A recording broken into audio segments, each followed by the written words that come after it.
Hello everyone, I am Anshu Agarwal. और अगर आप लोगों ने थोड़ा सा भी मुझे फॉलो किया हुआ है तो मैंने एक चीज हमेशा कही है कि कैट में 95 परसेंटाइल लाना कोई बहुत बड़ी बात नहीं है। तो आज उसमें अगर थोड़ा सा आगे बढ़े तो हम 99 लाना भी कोई बड़ी बात नहीं है। इसको थोड़ी देर में मैं प्रूव भी कर दूंगा। तो ये जो सीरीज में चालू कर रहा हूँ इसमें 3 पार्ट में ये सीरीज आएगी मेरी। ठीक है। फर्स्ट पार्ट में मैं आपको क्वांटिटेटिव में 99 परसेंटाइल कैसे लाना है वो बताऊंगा। सेकंड में हम लोग डीआईएलआर के बारे में बात करेंगे और थर्ड पार्ट में हम वर्बल एबिलिटी के बारे में बात करेंगे। वर्बल एबिलिटी में भी मेरा काफी लोगों से कंसल्ट हुआ है जो अच्छे टॉप के फैकल्टीज भी हैं कैट के। उन सबसे डिस्कस करने के बाद वो वीडियो मैं आपके पास लाऊंगा। ठीक है। तो पूरे तीनों पार्ट बहुत अच्छे से देखना है ना। चैनल को अभी तक ज्वाइन नहीं किया हो तो ज्वाइन कर लो। ठीक है। और कमेंट सेक्शन में बता दो कि आपको उसकी नीड है कि नहीं है। तो अपन तीनों पार्ट अच्छे से डिस्कस कर लेंगे। अब आज के पार्ट में हम लोग पूरा का पूरा कंसंट्रेट किस पे करेंगे? क्वांट पे। ठीक है। वीडियो शुरू करने से पहले ही मैं बता देता हूँ कि शुरू के 2-3 मिनट में मैं आपको बताऊंगा कि कोर्स से रिलेटेड बातें कर लूंगा। उसके बाद जो 99 परसेंटाइल एक्चुअल में लाया कैसे जाए उस पे अपन डिटेल में बात करेंगे कि यार कोई आम बच्चा भी 99 तो ला सकता है। पॉइंट समझना। ये पॉइंट अपने दिमाग में बैठा लेना पहली बात तो। आप में से कई लोग सोचते होंगे ना कि यार 99 बहुत मुश्किल है ये वो। मैं गारंटी से बोल रहा हूँ कोई आम बच्चा भी 99 परसेंटाइल कैट में ला सकता है। आम बच्चा एकदम नॉर्मल तैयारी वाला एक नॉर्मल कॉलेज से अगर आप ग्रेजुएशन कर रहे हो है ना तो भी आपके 99 आ सकते हैं। आप किसी एनआईटी को भी पीछे कर सकते हो। आपका मैथ्स बैकग्राउंड है या आपका मैथ्स बैकग्राउंड नहीं है कोई फर्क नहीं पड़ता, 99 आप ले आओगे। ठीक है। बस धीरे धीरे चीजों को समझना।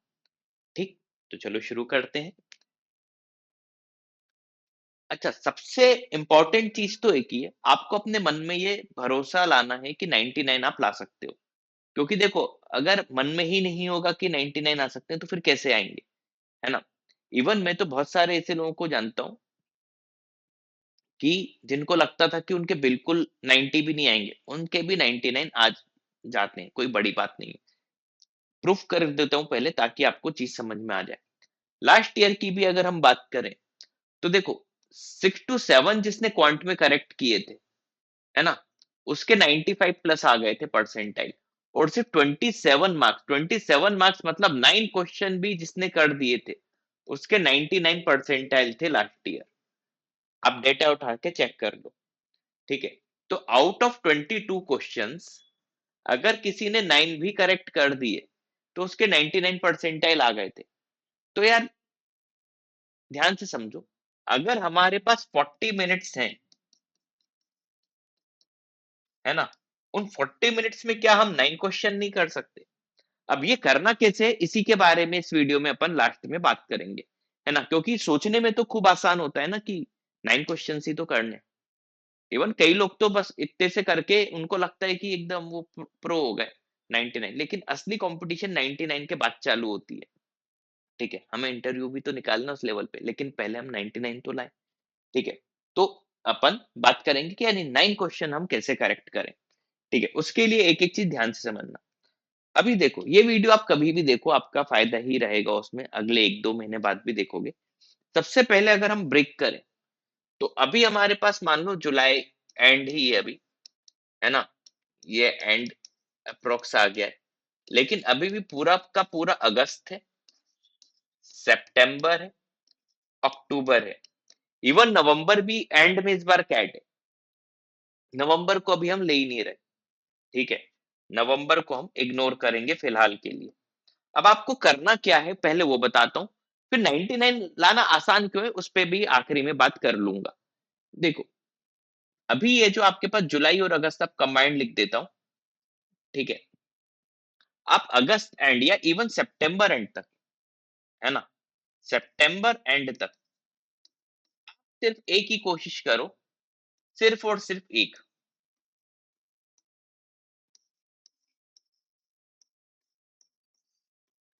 कोर्स कंप्लीट की। अगर अभी भी आपका कोर्स कंप्लीट नहीं हुआ है तो पहली फुर्सत में उसको कंप्लीट करो। अब इसमें से आपने, इवन में वीडियो बनाना जरूरी इसलिए था क्योंकि मैं यूट्यूब पे कई सारे वीडियोस और भी देखता रहता हूँ तो समझ में आता है कि यार कोई कुछ भी ज्ञान दे रहा है, मतलब कि आपके जितने टॉपिक हो गए सिर्फ उसी को करके चले जाओ, वो बात की बातें। अभी अगर सितंबर एंड तक टाइम है तो हम क्यों ना करें। एक पॉइंट मैंने हर वीडियो में कहा है, वो वापस से समझो, कोर्स कंप्लीट करना क्यों जरूरी है। मान लो कोई ऐसा टॉपिक है जो मैं कंप्लीटली छोड़ के जा रहा हूँ, लेकिन उसका अगर 2+2 टाइप का क्वेश्चन पूछ लिया फिर वो मैं छोड़ दूं तो अखरेगी ना, है ना। तो कोर्स कंप्लीट में अब आप चीज ध्यान रखो, अभी जैसे मान लेते हैं टाइम कम है, हमारे पास अगस्त सितंबर तक का ही टाइम है, ठीक है। इसमें भी आप क्या करो, जो टॉपिक आपको लगता है आपके हिसाब से इजी है उनको हाई लेवल पे कर लो, ठीक है। जो टॉपिक आपको लगता है कि टफ है तो उनका सिर्फ बेसिक कर लो। बेसिक मतलब आपको कम से कम इतना तो आ जाए कि बेसिक कुछ फॉर्मूले जो होते हैं उससे क्वेश्चन को सॉल्व कैसे किया जाए। लाइक एक एग्जांपल मैंने हमेशा दिया है, आई एम इंदौर का ही वो क्वेश्चन था, कैट में आया था। 2 की पावर p इंटू 3 की पावर q में टोटल नंबर ऑफ फैक्टर पूछ लिए थे, कमेंट में इसका आंसर बताना, है ना। अब मान लो मैं नंबर सिस्टम छोड़ के ही चले गया, है ना, तो मैं इसको भी छोड़ दूंगा क्योंकि मुझे तो टोटल फैक्टर का फॉर्मूला ही नहीं मालूम, है ना। अब ये छोड़ दूंगा, 3 नंबर चले गए ना, तो फिर वो जो मैं 9 क्वेश्चन करने की बात कर रहा था वो आप कैसे करोगे। तो ऐसे फ्री के क्वेश्चन वो 4-5 तो देता है, तो उतने में 95 तो यूं आ जाता है। अब उसके अलावा 3-4 क्वेश्चन और कर दिए तो 99 आप आराम से ला सकते हो, 99 लाना कोई बड़ी बात है ही नहीं। पॉइंट समझे।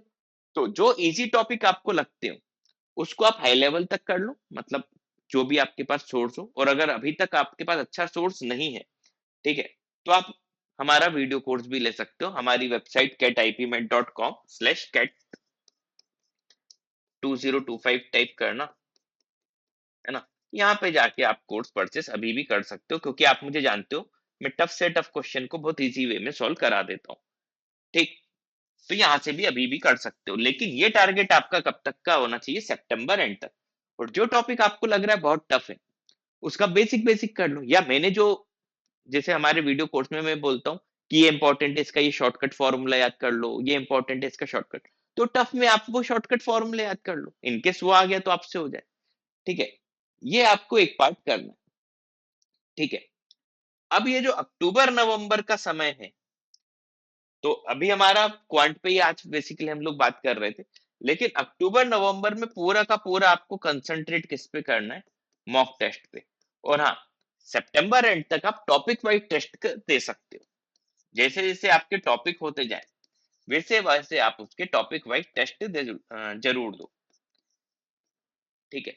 इतना उम्मीद है समझ में आ गया होगा, ठीक है। ये था पहला पार्ट। अब आते हैं मेन चीज पे, क्या 99 कैसे आएगा।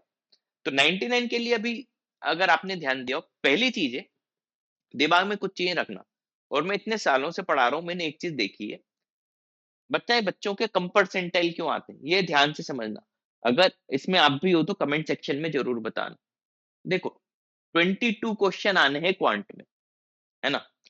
अब अगर आपने मॉक दिया, आपसे मान लो 5 to 6 क्वेश्चन नहीं बन रहे इन केस, तो आपका पूरा का पूरा ध्यान इन 5 to 6 क्वेश्चन पे ही रहेगा, है ना। आप उस पे ध्यान ही नहीं देते जो आपसे बन रहा है। पॉइंट समझ रहे हो। आप उन क्वेश्चन पे ध्यान ही नहीं दे रहे हो जो आपसे बन रहे हैं। या मेरे पास भी ऐसे काफी बच्चे आते हैं, आपने भी ऑब्जर्व किया होगा कि आप जिस भी फैकल्टी से पढ़ते हो, अगर उसने बोल दिया कि यार ये मत पढ़, ये तेरे लिए नहीं है या ये नहीं आएगा, फिर भी आप देखो इनफाइनाइट क्वेश्चन है, फिर भी आप एक क्वेश्चन के पीछे ही पड़े हो। नहीं सर अगर यही आ गया तो भाई पहले जो आता है पहले वो तो कर लो। पॉइंट समझ रहे हो। पहले जो आता है तुमने वो करना नहीं है, लेकिन हाँ वो जरूर करना है कि जो आउट ऑफ बॉक्स है, लेकिन जो तुम्हारे हाथ में तुम्हें वो करना ही नहीं है।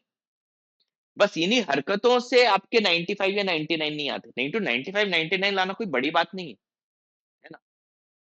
आपसे कैट खुद बोल रहा है कि भाई 9 क्वेश्चंस कर लो आउट ऑफ 22 में, आपके 99 परसेंटाइल आ जाएगा। लेकिन आम बच्चा क्या कर रहा है, जो बचे हुए क्वेश्चन है 13 उन पे ध्यान दे रहा है, जो उससे वैसे ही नहीं बनने।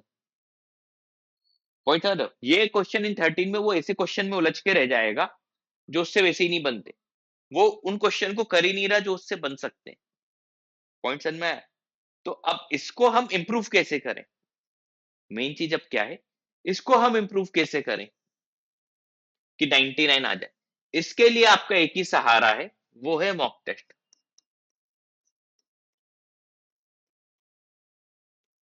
मॉक टेस्ट में आप क्या करो, क्वांट की जैसे बात करें, इसका प्रॉपर एनालाइज करो, ठीक है? फिर आप मॉक टेस्ट में देखो कि आपसे आपसे मैक्सिमम कितने अटेम्प्ट हो सकते हैं। अटेम्प्ट मतलब मॉक के बाद ये काम करना है कि अटेम्प्ट कितने हो सकते थे, है ना? मैक्सिमम आप कितने कर सकते थे, और जो नहीं कर सकते थे आप उन पे फोकस नहीं करना है। मान लो 20 आपने कोई मॉक टेस्ट दिया, ये चीज ध्यान से समझना, यहीं से आपके परसेंटाइल आएंगे अब, है ना? आपने एनालिसिस के बाद ये पाया कि यार मेरे से 13 क्वेश्चन हो सकते थे, है ना? लेकिन फाइनली आपने सिर्फ किए थे 9, है ना? या हो सकता है आपने 4 या 5 ही की हो। तो एक तो मॉक टेस्ट देना बंद मत करना, भले ही कितने भी करो।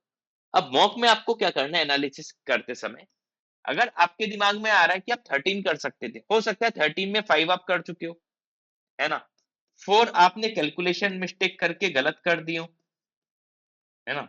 और 4 क्वेश्चन ऐसे हो जो आपने पढ़े ही ना हो, है ना? उस समय आपको देख के लगा हो टफ हो, या ध्यान ही नहीं दिया हो, या 22 क्वेश्चन करने से पहले ही टाइम खत्म हो गया हो, है ना? तो आपके ये अटेम्प्ट ही नहीं हुए, ये अनअटेम्प्टेड कैटेगरी में चले गए। तो देखो ये 5 तो आपने कर दिए, इसको साइड में करो। अब आपका जो पूरा मॉक के एनालिसिस में कंसंट्रेशन होना चाहिए, वो होना चाहिए यार ये 8 क्वेश्चन कैसे सही किए जाए। आम बच्चा क्या करेगा, ये जो बचे हुए 9 क्वेश्चन का डिफरेंस है, उन पे फोकस करेगा, है ना? इस पे आप फोकस ही मत करो, छोड़ो इसको साइड में करो। आपको फोकस किस पे करना है, ये जो 8 आपने छोड़े। तो देखो 13 क्वेश्चन की मैं बात कर रहा हूँ, 13 में भी आपके 99.5 के आसपास परसेंटाइल चले जाएगा, है ना? आपको इन पे फोकस करना है। हर मॉक का एनालिसिस क्या करना है इस तरीके से, जो करेक्ट हो गए वो तो चलो हो ही गए, जो नहीं हुए, जो गलत हो गए, अब ये गलत क्यों हुआ, पॉइंट समझ रहे हो? ये गलत क्यों हुआ, इस पे आपको ध्यान देना है। और जो क्वेश्चन इजी छूट गए मेरे से, है ना, जो हो सकते थे लेकिन मैंने नहीं किया वो, क्योंकि छोड़े तो बहुत सारे हैं, लेकिन कुछ ऐसे भी होंगे ना जो हो सकते थे लेकिन नहीं किए, उन पे ध्यान देना है। तो जिस दिन आप ये 13 क्वेश्चन इस तरीके से करना सीख गए, 99 आराम से आएंगे, है ना? ये अब 13 से 20 भी हो सकता है, 17 भी, कुछ भी ये नंबर हो सकता है। मैंने एक एग्जांपल लेके 13 बोला था। जरूरी नहीं कि आप ये 13 को ये एक बेंचमार्क बना लो। पॉइंट समझ में आया? तो जब आप मॉक दोगे वो इस तरीके से आप मॉक का एनालिसिस करना कि आपको समझ में आ जाए कि यार अच्छा इसे देना है तो परसेंटाइल आएगा। देखो इंटेलिजेंस ही नहीं दिखानी है, आपको स्मार्ट वर्क दिखा के परसेंटाइल लाना, आपका पूरा का पूरा फोकस है ना परसेंटाइल लाने पे होना चाहिए। पॉइंट समझ में आया? तो इस तरीके से चलोगे तो आपके बहुत अच्छे परसेंटाइल आ जाएंगे। तो क्वांट में मैं एक बार रिवाइज कर देता हूँ। सबसे पहले आपको क्या करना है, सितंबर एंड तक कोर्स खत्म करना है, उसका भी रीजन दे दिया क्यों करना है, ठीक है?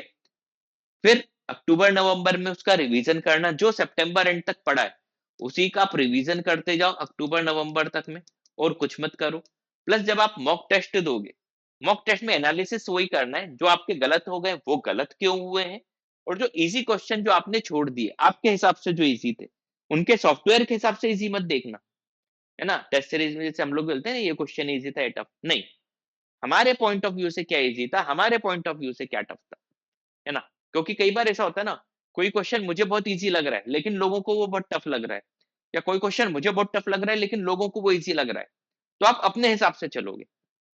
आपके हिसाब से कौन-सा क्वेश्चन ईज़ी था, जो आपसे बनना चाहिए था, लेकिन आपसे नहीं बना। इस तरीके का जब आप एनालिसिस करोगे, तो मैं गारंटी से बोल रहा हूँ 99 परसेंटाइल कहीं नहीं गया क्वांट में, ठीक है? अगले पार्ट में मैं डीआईएलआर और उसके अगले पार्ट में वर्बल एबिलिटी के बारे में भी आपसे अच्छे से बात करूँगा, ठीक है? उम्मीद है वीडियो पसंद आया होगा। चैनल को लाइक, सब्सक्राइब ज़रूर कर दो।